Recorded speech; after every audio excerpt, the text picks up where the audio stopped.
السلام علیکم ورحمۃ اللہ وبرکاتہ۔ اعوذ باللہ من الشیطان الرجیم۔ بسم اللہ الرحمن الرحیم۔ رب اشرح لی صدری ویسر لی امری واحلل عقدۃ من لسانی یفقہوا قولی۔ اللہم انا نسألک علما نافعا وعملا متقبلا ورزقا طیبا آمین یا رب العالمین۔ اعوذ باللہ من الشیطان الرجیم۔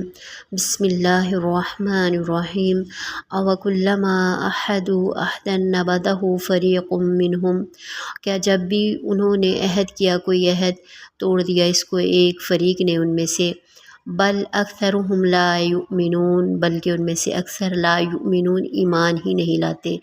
ولما جاءہم رسول من عند اللہ، اور جب آئے ان کے پاس رسول من عند اللہ اللہ کی طرف سے، مصدق لما معہم تصدیق کرتے ہوئے، لما اس کی معہم جو ان کے پاس تھا، ان کے پاس یعنی توراۃ و انجیل، نبذا پھینک دیا، فریق ایک فریق نے، ایک گروہ نے، من الذین ان لوگوں میں سے، اوت الکتاب اہل کتاب میں سے، اہل کتاب میں سے ایک گروہ نے کتاب کو پھینک دیا، کتاب اللہ اللہ کی کتاب کو، وراء ظہورہم اپنی پشتوں کے پیچھے، کأنہم لا یعلمون گویا کہ وہ اس کو جانتے ہی نہ ہو۔ عہدن اس کا روٹ ورڈ جو ہے عین ہا دال ہے، اور نبذہ نون بازال ہے، فریق فاراقاف ہے، اور وراء وورایا اس کا روٹ ورڈ ہے، ظہورہم زوہارا ہے۔ اللہ رب العزت نے بنی اسرائیل سے جو میثاق جو وعدے لیے ان کی عہد شکنی کے بارے میں فرما رہے ہیں۔ اللہ رب العزت انہوں نے کوہ طور کے نیچے اللہ تعالیٰ کے ساتھ وعدہ کیا اور بعد میں خلاف ورزی کی، نبیوں کے ساتھ وعدہ کیا اور عہد کی خلاف ورزی کی۔ تو کلامہ میں تکرار ہے کہ جب بھی وعدہ کیا انہوں نے تو وعدے کی پاسداری نہیں کی۔ آپ صلی اللہ علیہ وسلم کے ساتھ بھی وعدہ کیا۔ نبی کریم صلی اللہ علیہ وسلم جب مدینہ میں گئے تو ایک میثاق ہوا تھا جو کہ میثاق مدینہ کے نام سے مشہور ہے، جانا جاتا ہے۔ اس میں 3 گروہ تھے، ایک مشرکین عرب جو کہ مدینہ میں تھے، دوسرے یہودی اور تیسرے مسلمان، آپ صلی اللہ علیہ وسلم اور آپ کے ساتھی۔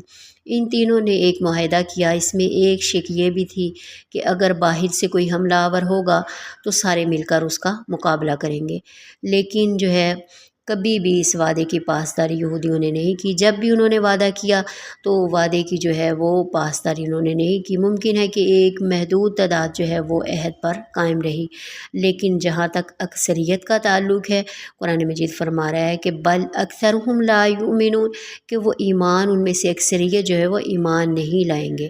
آپ صلی اللہ علیہ وآلہ وسلم نے فرمایا جو وعدہ پورا نہیں کرتا اس کا کوئی دین نہیں ہے۔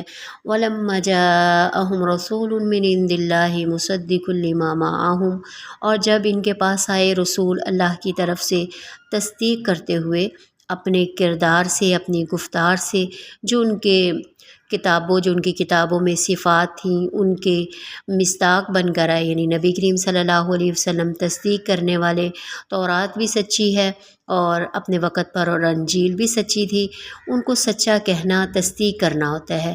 دوسرا تصدیق کرنا کہ آپ صلی اللہ علیہ وسلم مصداق تھے ان ساری پیشن گوئیوں کے جو اس سے پہلے بیان ہو چکی، یعنی ان کے پاس جو تورات اور انجیل اس میں۔ اب قرآن مجید بڑے لطیف پیرائے میں ان کے اس حص کو بیان کر رہا ہے اور اس دعوے کو کہ اس پر ایمان لائیں گے جو ہماری طرف نازل ہوگا، اور جو بعد میں نازل ہوگا اس پر ایمان نہیں لائیں گے، یہ ہم پیچھے پڑ چکے۔ اب قرآن مجید کیا کہہ رہا ہے کہ اگر تمہارا ایمان ہوتا، یعنی اپنی کتابوں پر ایمان ہوتا، تو اسی کے مصداق تو یہ نبی کریم صلی اللہ علیہ وسلم ہے۔ آپ کے اندر وہی صفات پائی جاتی ہیں جو تمہاری تورات کے اندر، تمہاری انجیل کے اندر ہیں، جس پر ایمان رکھنے کا تم دعویٰ رکھتے ہو۔ اس کے باوجود تمہارا حال کیا ہے کہ نبذ فریق اوتوا الکتاب کتاب اللہ وراء ظہورہم کأنہم لا یعلمون، پھینک دیا ایک گروہ نے، اس لیے کہا گیا کہ فریقن اس لیے کہا گیا کہ ان میں سے کچھ لوگ تھے جو مسلمان ہو گئے تھے، جیسے عبداللہ بن سلام اور ان کے ساتھی اللہ کی کتاب کو، یعنی وہ نبی کریم صلی اللہ علیہ وسلم پر ایمان لے آئے تھے، تو اللہ کی کتاب تورات کو ان یہودیوں نے پس پشت ڈال دیا، جیسے وہ اس کتاب کو جانتے ہی نہ ہو۔ اگر تورات کو مانو گے، یعنی اگر تورات کو مانو گے تو پھر آپ صلی اللہ علیہ وسلم کو بھی ماننا پڑے گا، کیونکہ ان کی کتابوں میں آپ صلی اللہ علیہ وسلم کی صفات ہی، لہٰذا انہوں نے اپنی کتاب کو ہی پس پشت ڈال دیا جس میں آپ صلی اللہ علیہ وسلم اور قرآن کی صفات بیان کی گئی تھی۔ اس سے ماننے کو انکار کر دیا اور اپنی قوم کے سامنے اس طرح کا رویہ اختیار کیا جیسے وہ اس نبی آخر الزماں کے بارے میں کچھ جانتے ہی نہیں ہیں۔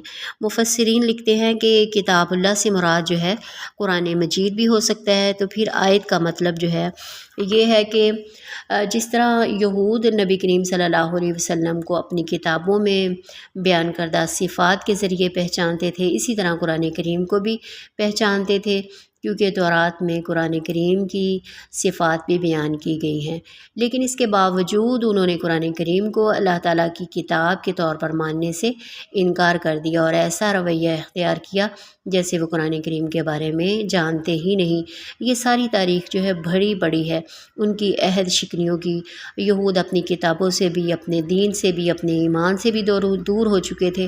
جب قومیں وہی الہی کی تعلیم سے دور ہو جائے تو ان کے اندر بہت سی برائیاں، بہت سی جو ہے وہ برائیاں جو ہے خرابیاں جنم لیتی ہیں۔ میں اور آپ جس دور سے گزر رہے ہیں، ہر کوئی ایک دوسرے سے بڑھنے کی فکر میں اپنا دین، اپنا کلچر، اپنی تہذیب جو ہے وہ بھلائے بیٹھا ہے، جبکہ ساری کی ساری کامیابیاں اس قرآن مجید کے ساتھ جڑنے میں ہیں، جسے میں نے اور آپ نے اپنی الماریوں میں بند کر دیا۔ جبکہ جب ماہ رمضان کا مہینہ آتا ہے تب یہ نکالا جاتا ہے۔ آج قرآن کو پڑھا جاتا ہے تب جب گھر میں کوئی بیمار ہو، جب بچی کو رخصت کرنا ہو، جب کسی کو سچا ماننا ہو تو بطور گواہی کے، یا پھر جو ہے آیتوں کو لکھ کر گھر میں لٹکایا جاتا ہے، یا پھر تعویذ بنا کر جو ہے اس کو پھیلایا جاتا ہے، یا پھر مرے ہو پر یہ جو ہے پڑھا جاتا ہے، قرآن خوانی کی جاتی ہے۔ اللہ تعالیٰ ہم سب کو ہدایت دے، اور اللہ رب العزت سے دعا ہے کہ اللہ تعالیٰ جو ہے اس قرآن سے جڑے رہنے کی توفیق عطا فرما دے، اس قرآن مجید کو ہمارے دلوں کی بہار بنا دے، ہمارے غموں کا مداوا بنا دے، ہماری قبر کا ساتھی بنا دے، روز محشر گواہی دینے والا بنا دے، جنت میں لے کر جانے والا بنا دے، اور ہمارا خاتمہ بالایمان فرما دے، اور اس پیغام میں جنت کو پڑھ کر صراط الجنہ کے راستے پر گامزن کرے۔ السلام۔